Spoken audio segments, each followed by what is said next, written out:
I got a crazy story with Paris Smith. He had stopped by my boy's house one time. Shout out to Klepto.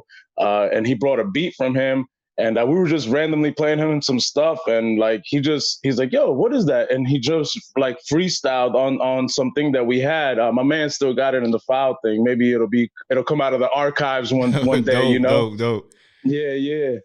So that was a story with him. And even it always happens, we were little, like in middle school when Back to Business was coming out, they used to gather all the kids at middle school and like give them posters and everything. Like, yo, here, y'all go put this around town. You know what I'm saying? So, and Keith Murray, somebody else that we see around here a lot too. Craig Mack, I used to see him around. It's like you're just part of that element. It's like it's part of the DNA. I've been influenced by a lot of different people, man. I'm not just like a regular like New York cat, like one of my favorite groups is Bone Thugs. You could be cool with an artist and not everything needs to be a collaboration also, you know what I'm saying? Like, okay, I still support everybody and stuff like that because on this project, there was a collaboration that people were asking for on Twitter or whatever, I put up the little things and I try to make it happen. It just didn't happen. So that's why, the last song, Celebrate, was supposed to be somebody else.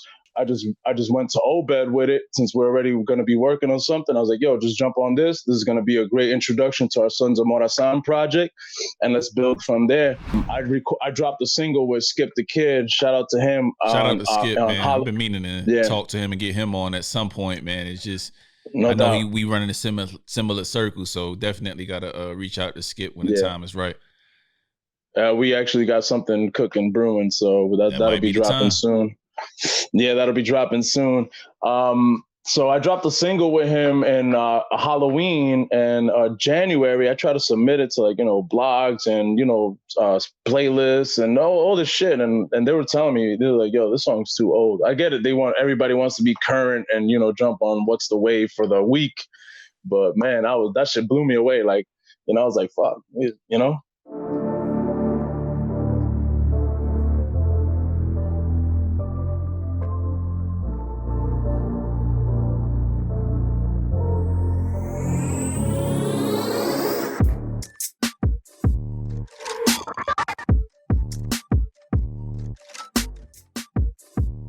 Ladies and gentlemen, welcome back to another episode of Don't Sleep on the Couch podcast. I go by Cash, aka Exec P, one half of the DSC.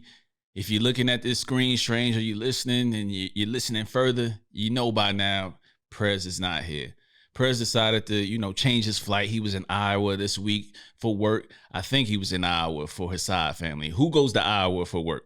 I don't know too many people that have Iowa business, but this is a black man in Iowa. You never know what Prez is into. That's neither here nor there. But I do have a pretty dope guest. And like you guys know and how we do it each and every week, we try to bring an artist here that's on an independent grind, that's on a grind just like us. We love to interview mainstream artists, underground artists. It doesn't matter. But sometimes when we interview these independent artists, it feels great to just give them the leverage that they need to get them, just if it's just one extra fan, it's amazing. And some of the relationships we built off of doing this has been amazing as well. So the next artist that we have on episode 151 of Don't Sleep on the Couch podcast is the Cleaver, man. They tell us that we free.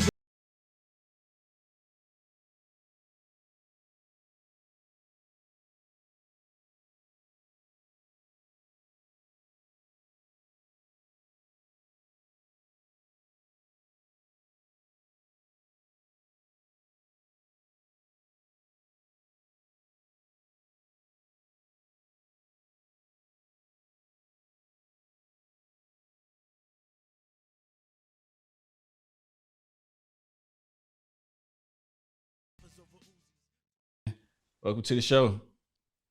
What's up, family? How you doing? Not too bad. How are you, man? How's things going for you right now? Good, man. Busy weekend, just trying to handle everything I can before I get back to work. So that's about it. I started a new job this week and the hours are pretty crazy. So now I got to get back into, adjusting everything and, my girl's carrying some weight. Congrats, and that too. For sure, man. But you busy. You at work right now, man. You dropped your last No project doubt. a couple months ago, but now we have this new EP, Supa Cleaver, man. Dropped out of Yes, nowhere. sir. Not a whole bunch of build up, but we'll get into all of that, man. But before No we doubt. get into Supa Cleaver, let the people know a little bit about where you from and kind of just your why for jumping back into this music scene. I'm the Cleaver, aka the Butcher. I'm from Brentwood, New York.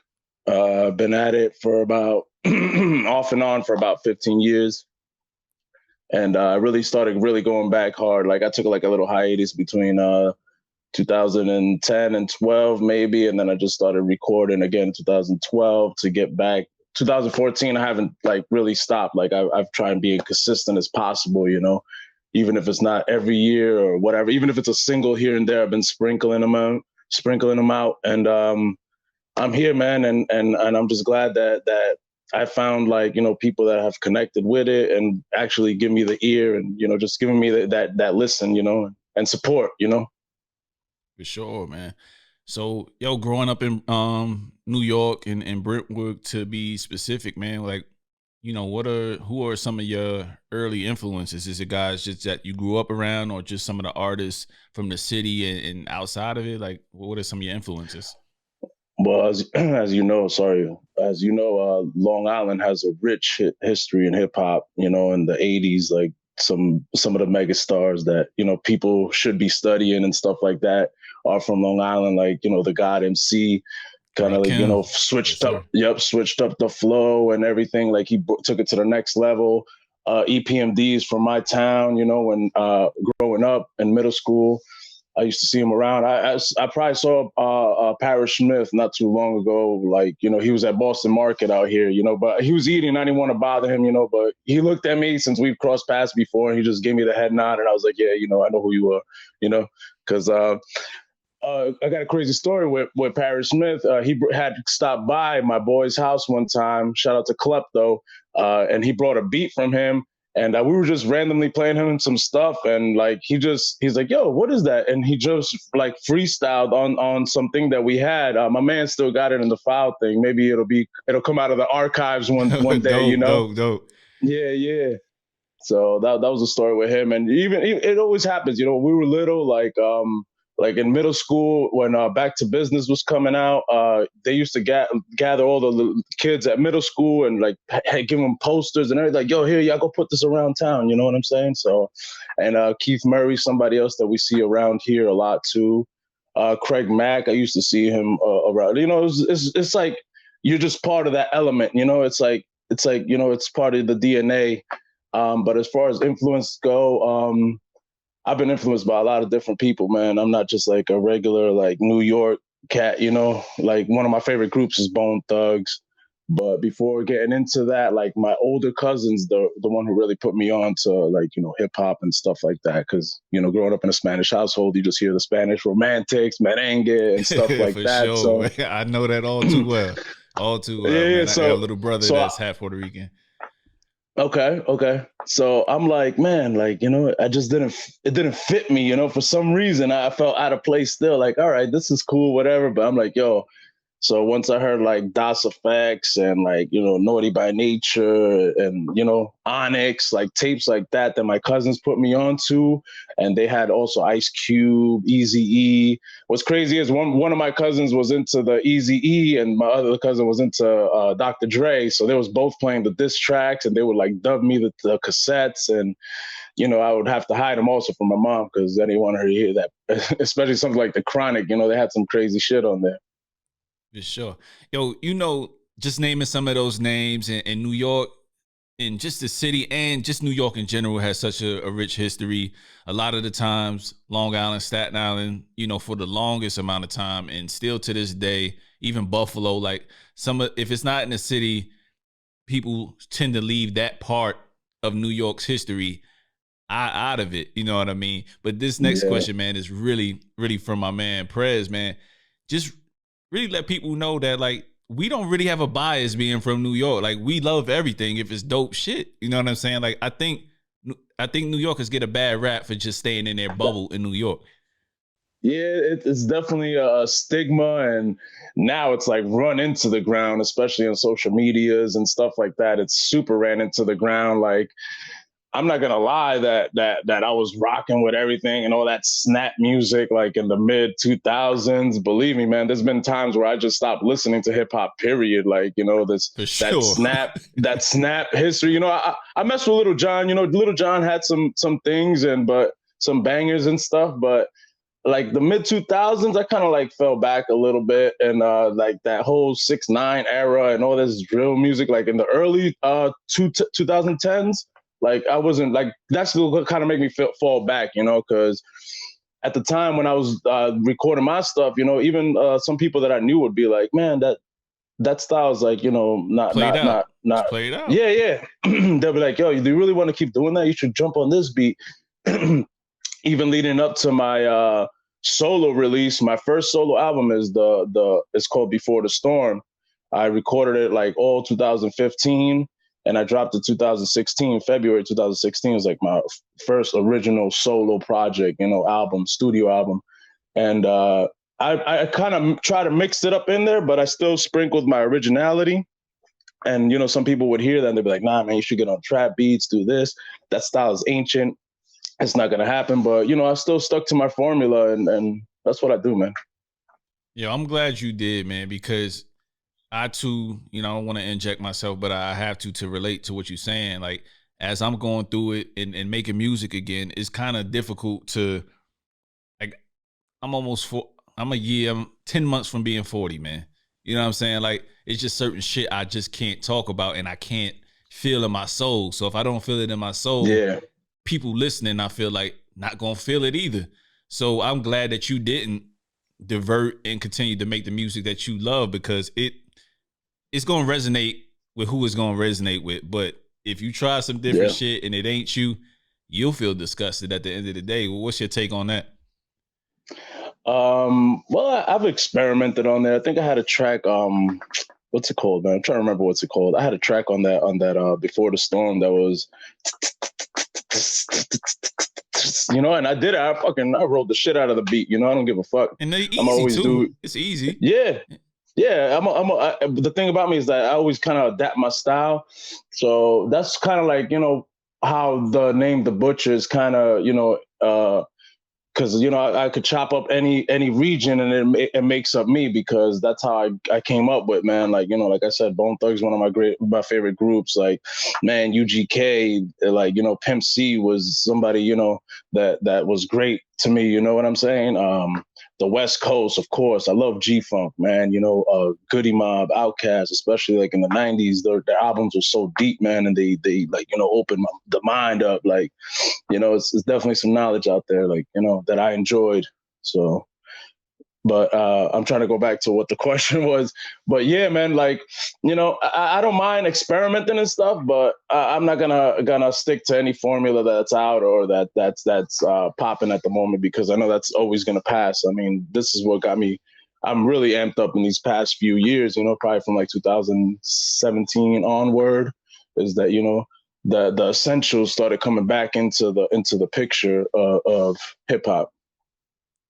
Yo, a lot of people give Griselda, Rock Marciano, and I know I'm probably forgetting a few, but those two entities for me, stand out in terms of just making cats feel comfortable enough to just put out the type of rap that people were saying was played out.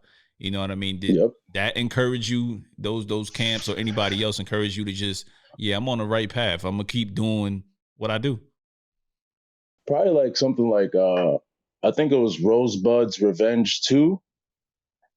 That's when it really started. The Rock Marcy Rosebud Revenge 2, and I'm like, yo, and I had seen that he had put it up for like $30, and I'm like, yo, this is like exclusive. Like, you know what I'm saying? Like, the art was there, like, yo, and you could only get it on the internet. I'm like, yo, this is, wow, they're moving different out here now. So, not only that, and then listening to it and the old sounds, it reminds me, what's crazy is that somebody that really doesn't get talked about and kind of fathered all this style is like, who's still active though. Salute the legendary DJ Muggs, RZA, and like Havoc. those sounds are like something. RZA just dropped something. Yeah. Was it DJ Scratch? DJ Scratch this week, and I haven't really gotten to that, but yeah, go ahead, continue on. Yeah, DJ Scratch is also, EPMD's DJ, so salute him too. And just those sounds and just how they came into now, and they're the father of it. But just hearing that, that was like my shit, definitely. Like Hell on Earth is one of my favorite albums. So just that sound, even hearing that dusty record playing behind the drums, and it's crazy.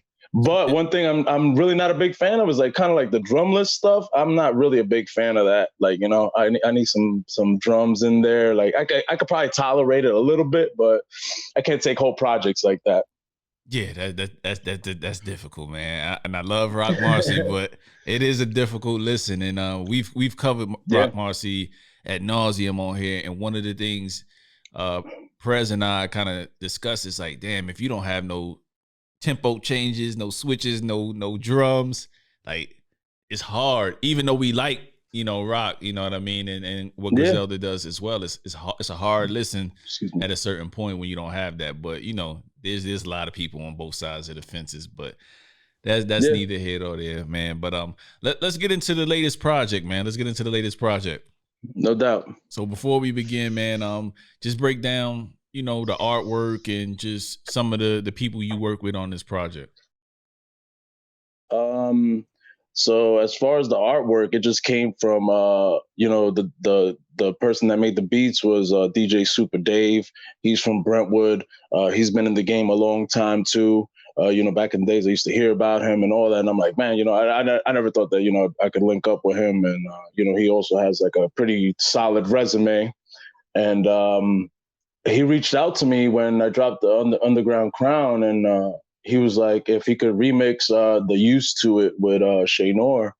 And I told him, yeah, I sent him over the vocals and everything. And I just reached out to him. I was like, yo, instead of you just remixing, what we could do like a little EP together or something, even if it's 4 songs or whatever. He's like, yeah, he sent me over 2 little packs. I selected what fit me best and what I was, feeling in my soul. And that's it. I began crafting on it. And then I just had the vision, I was like, Supa Dave, Supa Cleaver. And then this whole little character came into my head, and shout out to Restless Mind, who not only produced the whole Underground Crown, but, he does his artwork designs and all that. I give him the ideas. I send him the Super Mario 2 cover. And I was like, yo, I told him what I wanted, and he created it for me, man. He made it come to life. And that's pretty much it as far as the artwork and all that goes. And I have a dude named Obed on there. He's a young cat from Brentwood. We've collabed a few times, but I definitely threw him on this one because El Corvo y la Kuma, that's like the Salvadorian peasant tools, the long machete and the curved machete. And, that's like kind of what we're representing, just that hard work, that grind and everything. So I had him on there. And from there, a project sprung up because, getting to know him more and everything, his family is from like the same kind of state where my family's at, where, it's more rural and stuff like that in El Salvador.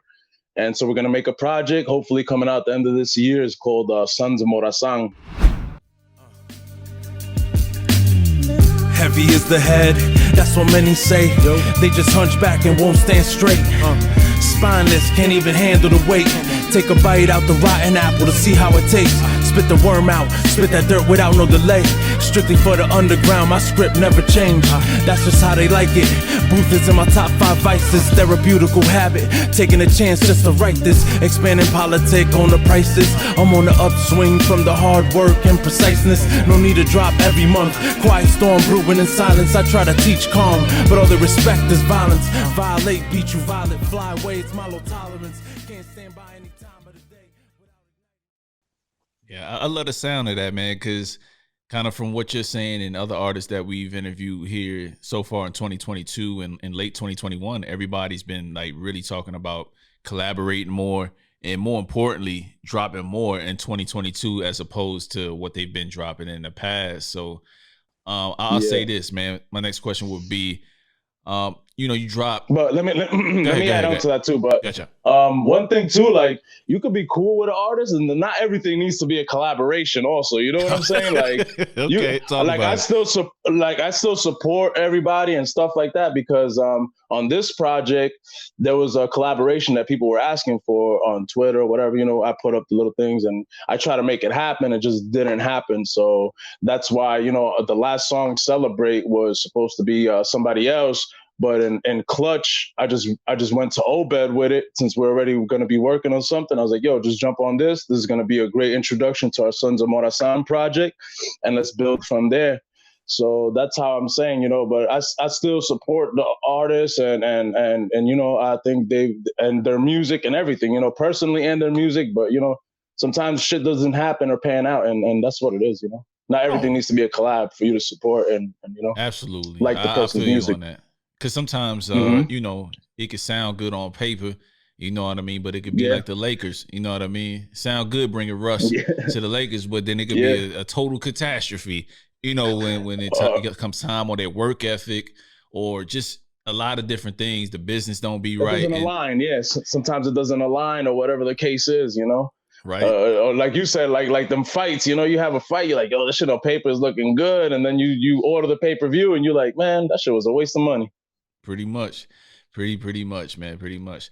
So, I don't see you on social media a whole lot, doing a whole lot of things. I think I'm on there just for the simple fact that, we have a podcast, put music out. I'm on there, but I try not to oversaturate myself. What are your thoughts on just, using social media as a marketing tool and not really losing yourself in it, but knowing you dope? Like you got all these different things at play here. Like, how do you navigate that social media space and the social clout, so to speak? I tend to stay away from that, man, for real. Like the more, I'm just an older cat too. So I got other things in life that are keeping me busy, that are priority and stuff like that. But I'm definitely on there for my music. I bullshit here and there. I'm there to support, my folks on there, whatever, and that's pretty much it, man. And I definitely do have a routine where I'll take like a few days off from all social media. Like, I don't even visit anything, maybe I go on YouTube to watch a video or something, but any other social media thing, I'm definitely not gonna be on there. Avoid it. I do it on purpose, like for my own mental thing, you'll get wrapped up in that shit, man, for real. Precisely, man. You get caught up in the numbers, the algorithms.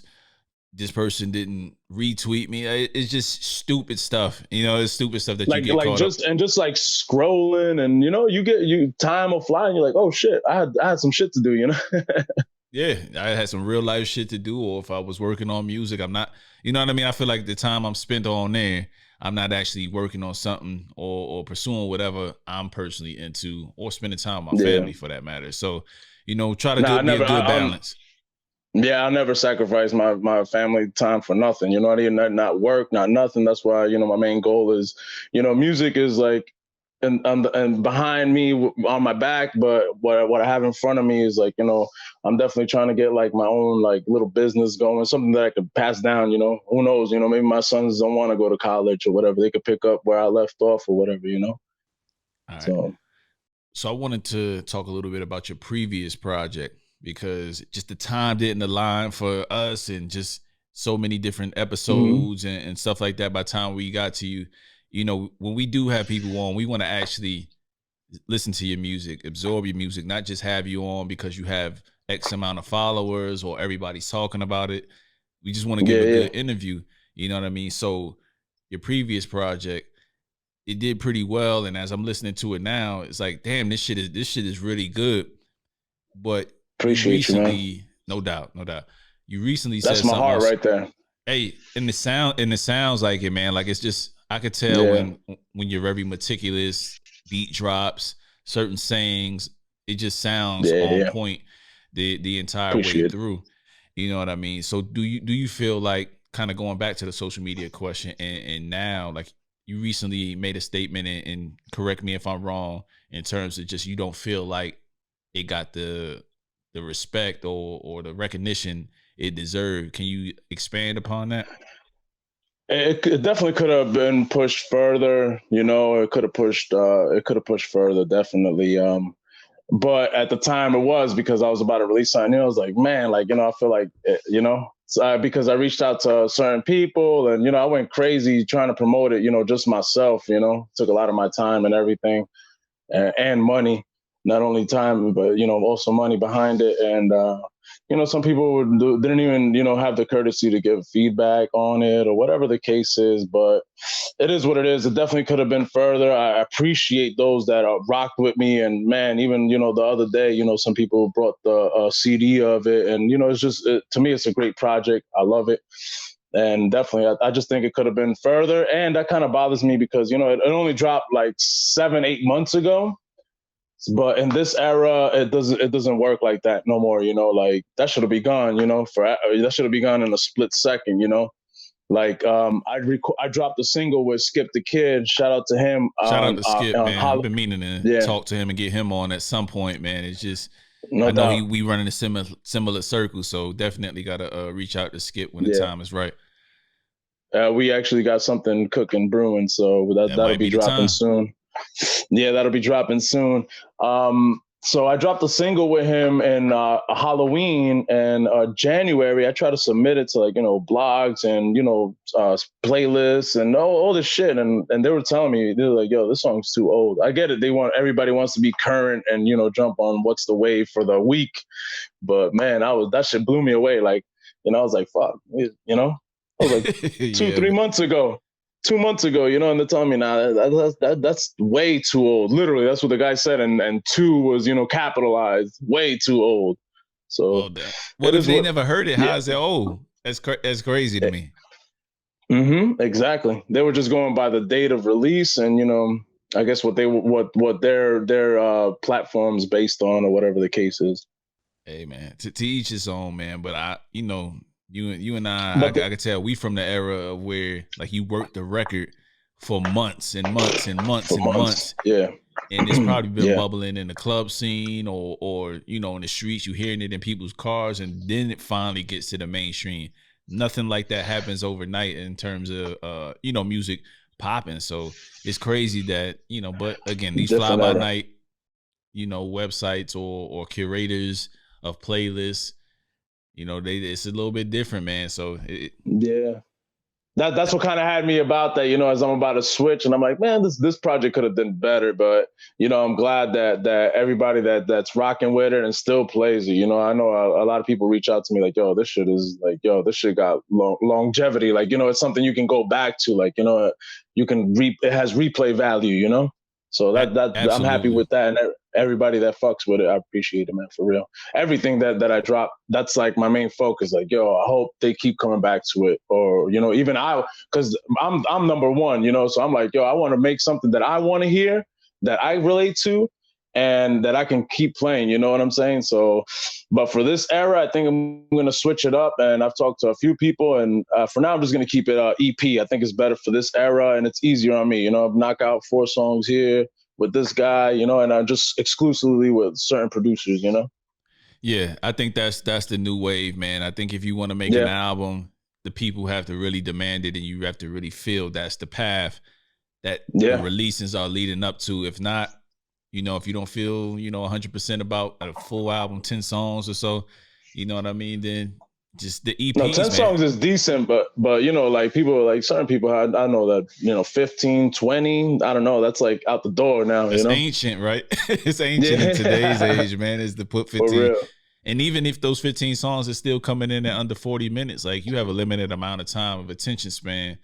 And, and I'm cognizant of that, man, and even I fall victim to it, but that's what I was going to say. Even us who are so used to and conditioned 3 verses and, 20 song albums, like shit, even myself, I find myself sometimes like, all right, where's the next song at?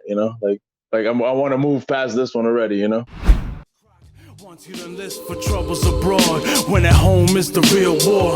Billions pocketed, they still need more. Veterans in the streets, the shit's so raw. Enough conspiracies to throw y'all off. Pit us against each other as they make off with enough to fix the world a couple times over. But you ain't hearing it, cause you flossing and never sober. See that white supremacy from here to Manitoba, and I ain't standing for it, neither for a flag that endorse it. Moving ruthless with no cautions in this new scary hours is the time we in. Yeah, and covering albums every week, man. One of the things that we do, man, is like it's so hard to sit with music. Like I purposely have to go back and really just sit down and be like, yo, these are the artists that I actually fuck with and support. Let me go ahead and listen to this music. You know what I mean? Like I'll say the young boy, and it just comes to my mind now. Corday dropped in January. Was looking forward to the album since he dropped the EP last summer, spring. You know what I mean? I've been hearing about him buzzing, and I've seen him. He's in the studio with Dre and blah blah blah. I mean, but I haven't heard nothing again about it. Exactly, and it dropped, and it didn't. People didn't flock to it like they typically do on Twitter or social media, and then that shit fell by the wayside. Like, just imagine how long. I mean, it's not imagine. You know how long it took for you to make, Underground Crown. Sorry. Crown. Yeah. You know how long it took for you to make that, and then for all that time prior to it, for it to just come, and then you put the promotion behind it, and people be like, "Oh man, this came out 2 months ago. I'm not doing this. I'm not doing that." Yeah, it's wild. It's or not even give it a chance. Like just. And then another hard thing that I had was, trying to do that project, and it's the last one under the Butcher. And Benny the Butcher is out, and he's already popping, so he's ahead in the race of me. So it was kind of hard. There would be those comments on YouTube like, "Man, this ain't Benny" or whatever the fuck, and then I just respond to them and try and give them a little bit of insight on who I am or whatever. But that was the case too. It was kind of hard. I even felt like there was certain people, certain hip hop heads that didn't want to, show support for me because it was like, they're in love with Benny or whatever the case is, Yeah. I could dig it, man. I could dig it, man. But I like the approach that you're taking and just adapting with the times, because some people are ignorant to the fact that, like, when it's staring you right in the face, sometimes you got to make some moves and change. And then sometimes that's some of your best music may come from these short, concise, no filler EPs. So you got this one, Supa Cleaver. You kind of spoke on what's next, man. But like, just as far as mapping out 2022, what do you feel like, your output would be? You know what I mean? 2-3 projects that will kind of keep you in, the social consciousness of people, or, what's your focus going on just moving forward? I got the EP with Skip coming out. I'm just doing straight EPs, I got an EP with Jay Furman coming out, and I got something cooking also with Furious Styles. So we'll see. Hopefully it all works out and pans out. But I'm looking at maybe like 3-4 projects this year, EPs, maybe, 4 to 8 songs on either or, however I create it, whatever I'm feeling, however it builds. And that's pretty much it, man. That's how my year's looking like now. Hopefully I can get maybe like some performances in, and let the people see you and everything. So, Absolutely, man. It's always time. It's always good to switch it up. Videos, let people into the process of how it's being made and all that stuff. So there's always ways to make yourself more interesting. I know, I feel like it's kind of corny because I hate filming myself and filming everything I'm doing. I like to be more in the moment. You know what I mean? But ironically, people like that type of shit. So, you know what I mean? It's a lot of different ways to attack it. No doubt. Maybe I'll do something like that too, just little behind the scenes thing. But like you said, I'm not one to be like, with all the extra shit. No, I'm not. People, man. I just like to show up. People prefer the extra shit now than the actual work, You know what I always tell people that really don't like social media, don't like to, be all in the limelight, but want to do things and be social. You know what I mean? Like, so music is a social thing. Like, you want to put your music out, you want it to be heard, but you cannot not be on the scene. Your face can't be out there. You know what I mean? You can't drop a Exactly. project and disappear. You know what I mean? So I always tell people, just find something in social You got to media work that it. Just you keep can do. working. Right. Yeah, keep working. Keep working your project. Yeah, keep working your project. Like, and back to the very beginning when you were like talking about who was my influence, and then in my teenage years, there was my dude Shabam, and he was just like a freestyle monster, and we'd be on the block, and that's how you started. I wasn't the nicest, and even still, I'm not the lyrically best, but man, I'm trying to make the best music that I can, and to satisfy myself with it. But man, that's somebody that was an influence to me. Like he would every time I'd see him be like, hey yo, and he would just come up to me and start spitting a rhyme or whatever, and a cipher would be out of nowhere. We had my boy Tommy. He used to do the beatbox out of nowhere. He'd just come out with a beatbox. So it's that era. It wasn't just being online and shit like that. That's where I come from. You'd be put on the spot. Right away freestyling, or then in the mid 2000s. We'd be at all these places, every show or anywhere, trying to hand out CDs or whatever the case is, and just performing, being out there with the people. So. All right, man. So we've had you for a little bit of time, man. So I just want to ask some fun questions to kind of end off the interview. You know what I mean? But again, before we end it off, you guys that's listening, that's watching, make sure just tap into the Cleaver, man, with the Supa Cleaver EP, then go back to Underground Crown, and then just go back in his discography, man. He has Noir on Supa Cleaver EP with the remix that Supa Dave, right? I'm getting it right. Supa Dave, yeah, Supa Dave. And, that's a fire remix, man, because I heard it before, and I was like, oh shit, that's a nice flip. So the man is investing. He got Noir, and Noir just dropped something as well. So, and she delivered a really dope verse for you, man. So that's dope of her to not like really skimp on the features for somebody that's not known as far as just like a Benny or something like that. I feel maybe that's why she didn't really try to promote it, because she's from Buffalo, Benny the Butcher. But I caught her. This was before As God Intended. You know what I'm saying? So I had some yep. So I had some wiggle room with it. And like I said, I went through some tragedy in 2020 when my father passed. So I already had that. Yeah. Now I'm in, I'm just healing 2 years. It's going to be 2 years in May. So originally the Underground Crown was going to drop in July 2020. But I put a pause on it. I had like 6 songs recorded. Music took the back burner, and I wasn't even really into it. I was about to just drop it as an EP and just, like ghost. And then after a while, it became my medicine, and that's how I finished off the Underground Crown.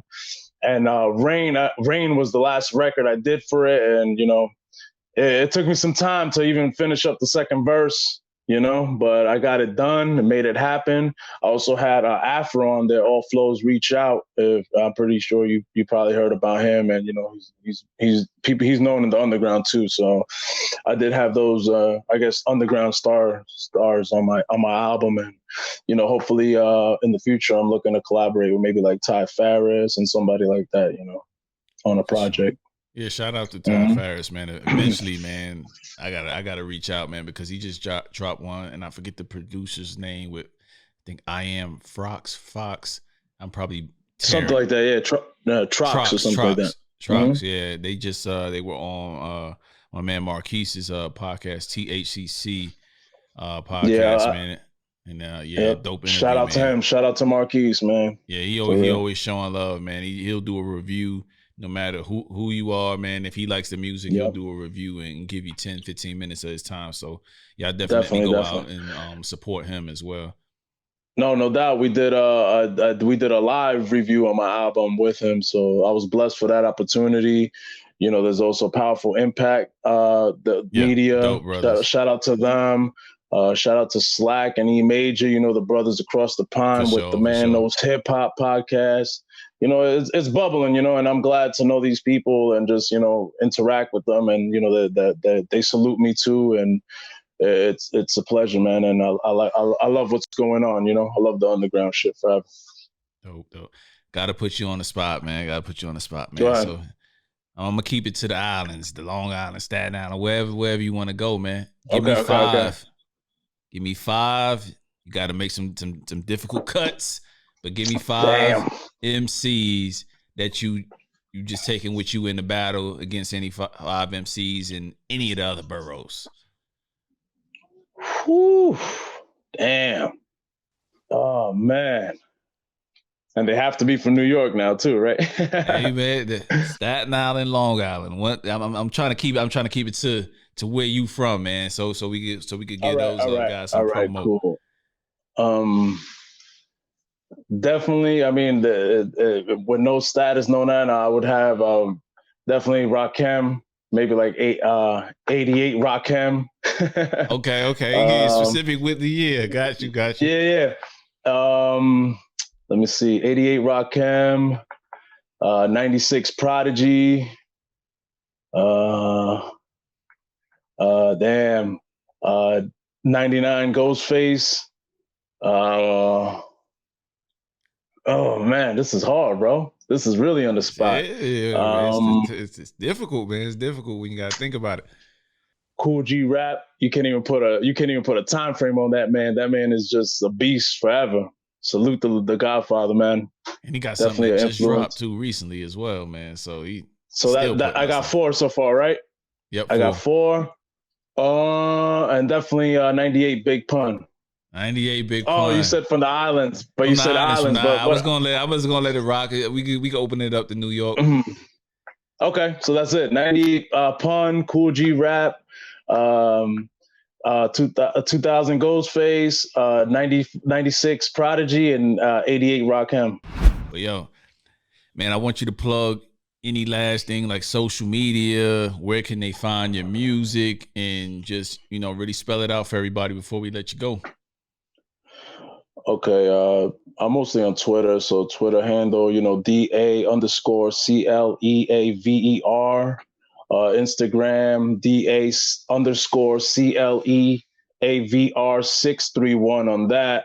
My my whole discography is up on Bandcamp, and all my stuff is streaming everywhere. Supa Cleaver is coming to streaming like in a week or 2, but I always try and release it exclusively first. And like you said, I wasn't much hype or anything like that about it, because that's how I'm gonna do things now. I'm just gonna drop out of the blue and and see who the supporters are, and drop it for them. Whoever's loving it is definitely gonna support it and reach out. I'm feeling that approach. No Put doubt. It out when you feel like it's ready, and who's gonna support, they're gonna support. And if it feels good to you, then so be it, man. Because at the end of the day, that's what you put the music out for, and hopefully it touches somebody, man. But like I said, man, fam, anytime you need anything from us, anytime you putting something out or whatever, even if it, whatever the time frame is, we could try to make something happen, talk about it, have you on. If you want to come on, we talk sports and music exclusively on here. Doubt. So, I'm not sure if you're a big sports fan, but we talk a lot of shit, as sports happens and as the NBA season continues to roll along and NFL rolls along, that's the two big sports that we into. So you're more than welcome to come back for anything outside of music as well. So just always want to extend that olive branch. But with that said, y'all go check out the Cleaver. Man, this Supa Cleaver EP is dope. Go check out all of his projects. Go check out the merch. It's on Bandcamp. It's not hard to find. That's where you can support artists on the Friday. Definitely. What is it, first Friday or last Friday of the month? Cleaver, correct me if I'm wrong, man. I think it might be the first Friday, and I'm not too sure, but in my whole little bio, I got my little links up, and there you can be taken exclusively to the store to purchase merch.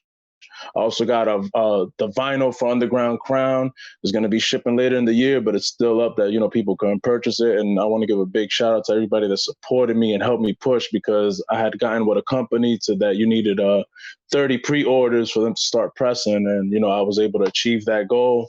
You get like 6 months to achieve the goal, and I achieved it like in 4 months. So I know people definitely, showing love, and I'm grateful for that.